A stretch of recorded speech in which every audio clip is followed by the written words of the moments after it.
अमेरिकी मुद्रास्फीति डेटा समाचार। अमेरिकी उपभोक्ता मुद्रास्फीति रिपोर्ट मंगलवार को बाजार के लिए टोन सेट करेगी। फेड के अलावा यूरोपीय सेंट्रल बैंक और बैंक ऑफ इंग्लैंड भी ब्याज दरों में बढ़ोतरी की घोषणा करने के लिए तैयार हैं, क्योंकि नीति निर्माता महंगाई पर अंकुश लगाने के लिए विकास पर ब्रेक लगाना जारी रखे हुए हैं।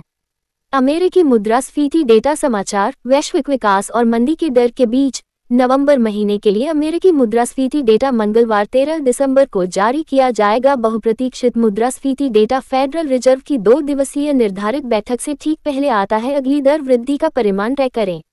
मुद्रास्फीति की दर शाम के 7 बजे भारतीय मानक समय 1330 GMT पर जारी की जाएगी।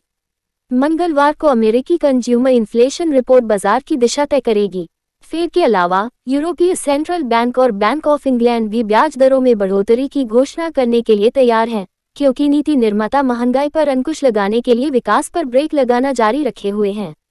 रॉयटर्स की एक रिपोर्ट में कहा गया है कि अर्थशास्त्रियों को उम्मीद है कि पिछले महीने के 6.3% की वृद्धि की तुलना में नवंबर में कोर मुद्रास्फीति कम होकर 6.1% हो जाएगी।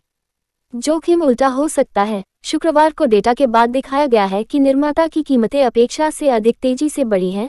CPI रिपोर्ट से चिंता बढ़ सकती है कि मुद्रास्फीति स्थिर है और ब्याज दरों को लंबे समय तक उच्च रहना पड़ सकता है। फेडरल रिजर्व को व्यापक रूप से 2022 की अपनी आखिरी बैठक में बुधवार को दरों में 50 आधार अंकों की वृद्धि की उम्मीद है। हालांकि फोकस केंद्रीय बैंक के अद्यतन आर्थिक अनुमानों और फेड चेयर जेरोम पॉवेल की प्रेस कॉन्फ्रेंस पर भी होगा। इस हफ्ते बाजार कहीं भी जा सकते हैं। एक गर्म CPI 6.4% और ऊपर कहते हैं और फेड से डॉट्स का एक तेज तर्रार सेट और पॉवेल का बयान देख सकता है कि फंड इसे 2022 के लिए एक दिन कह सकते हैं। जोखिम में खून बह रहा है 2023 और फंड USD शॉर्ट्स वापस खरीदते हैं, पेपरस्टोन में शोध के प्रमुख क्रिस वेस्टन ने कहा। इस बीच वॉल स्ट्रीट इक्विटी रातों रात उन्नत हो गए, क्योंकि निवेशकों ने आशावादी रुख अपनाया कि ब्याज दरों में वृद्धि की अब भारी गति अंततः धीमी हो जाएगी।